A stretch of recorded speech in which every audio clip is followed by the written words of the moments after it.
And welcome back. Thanks so much for being with us here on Morning Live. And at this point, we are talking coalitions, and we're talking more importantly about a framework that will govern how these coalitions work in order to minimize the instability that we have noticed previously in our country, where there have been hung councils and coalitions had to be struck. So I'm in conversation right now with analyst Terry Tselane and Lance Joel from SALGA just to talk through this and also look at some of the proposals to actually govern this particular arrangement better. And it is a reality. And just to give you context of what we're talking about, let's just take a quick look at a prospective list of hung councils as we speak. And this was as of 2:30 this morning. So here we go, and we start in the Western Cape.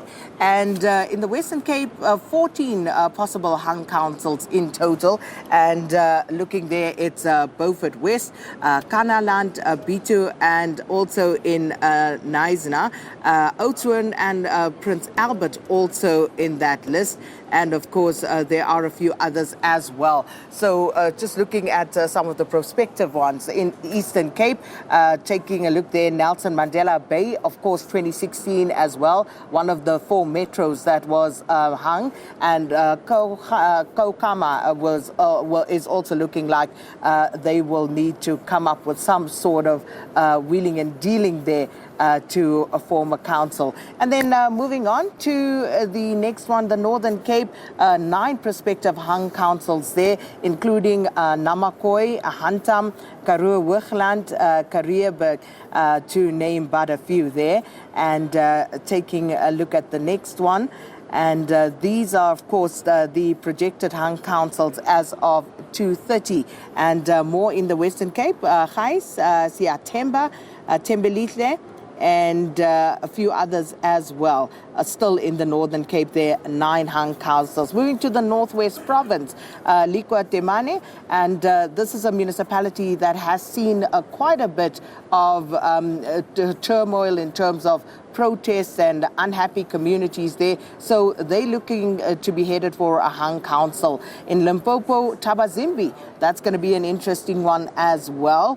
ANC there below the 50% mark. So we'll see how that works out. Liqua, and I was telling you about this earlier on, my hometown.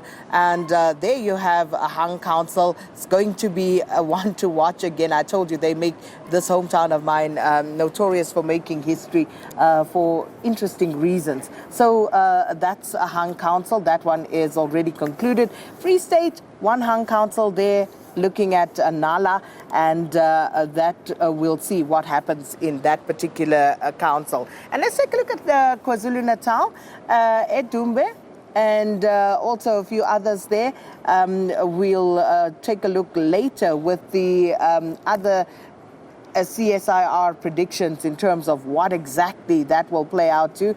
And Gauteng, at this point, Maswile Ralibona spoke to this earlier, Rand West City and Lesedi, hung councils there. And I think if all things hold, we saw in the 2016 elections that we also had in Gauteng the 3 metros in the city of Johannesburg, Tshwane and Ekurhuleni that were hung. So there you have a picture of just some of the prospective hung councils.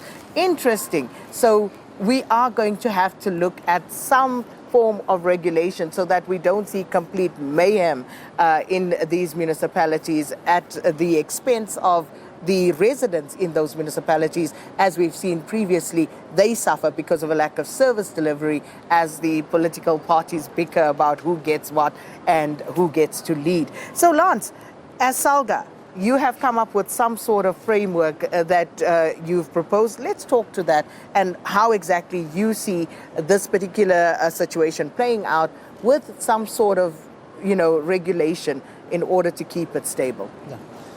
Well, Sakina, the starting point is in the absence of a legal framework. We had thought it at this stage to come up with a guiding framework that we ultimately think should become a legal framework. With time, become a legal framework. Because in the absence thereof, we see the mayhem that we have seen, particularly in 2016, that it is left up to the political parties across these different municipalities to make up things as they go along. So we have developed a framework that does two things. Firstly, it guides all political parties on some of the key elements to look into, and there are 15 of them, to look into during the formation stage. So in looking for coalition partners, what are some of the key things you should be on the lookout for? What are some of the boxes you should tick so that you come up with an arrangement that indeed is reflective of what the electorate wanted? Once that is done and dusted, the second part is then, how do you ensure that that particular coalition is sustainable and stable over an extended period? And again there, we have 8 areas of focus that guides municipalities, well, political parties, to sustain the coalitions that would have been entered into. So for the first time, as SALGA, we think this should be the document to be used by political parties, firstly, but also by independent councillors who would appear are going to play a critical role in the formation of coalition governments. And so that for us is a starting point. And we are really hoping that political parties will accept and adopt this framework as a basis of engagement, not only during the formation, but also secondly, as I'm saying, post the formation, keeping the marriage alive. Provided the marriage happens. Terry, because part of the problem here is, and I think this is something that we've touched on previously, Lance, the caliber of people that we see deployed at local government level by parties, you know, the skill set that they bring with them. Someone might come in there saying, hey, I want to be the mayor no matter what. And this is usually where things start to break down, because there are these very hardline stances of we want this or else, we want this or else. So how do you get around that? You know, because you obviously have to have people who are sensitive to what is at play, more broadly speaking, and not just have their own egos in the game. Well, two things. Firstly, a mayor is elected by all councillors present at that first sitting of the council. You know, so even if you want to be a mayor, it does not necessarily guarantee you that you will be a mayor. So there's got to be an election, and then after that election, it's got to produce a person. But you would have an arrangement leading up to that, you know, we will give you our vote and we want the mayoral chain. No, precisely. But, you know, the second point that I wanted to come to is that there is a need that we begin to socialize this arrangement of coalitions, because it is something that is going to be with us now forever. In any case, inherently in proportional representation system, you are bound to have coalitions, because proportional representation system creates an environment where there is power sharing. You know, so we will live with this coalition and this kind of arrangement now forever.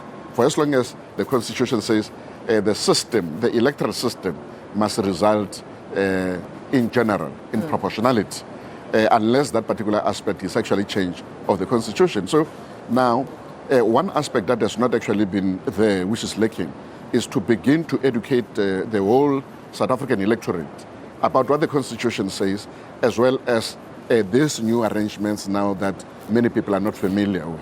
So we're going to come to what the Constitution says about this, but also I want to talk about, you know, some of the other nuances as, for example, do you enter into this agreement before the elections, or do you enter into them afterwards? Because when do you actually start to lay out the framework for these coalitions with these parties? So we'll come to those questions in a little while. But right now, we're going to go to the Western Cape, and our reporter Abra Barbier is there. And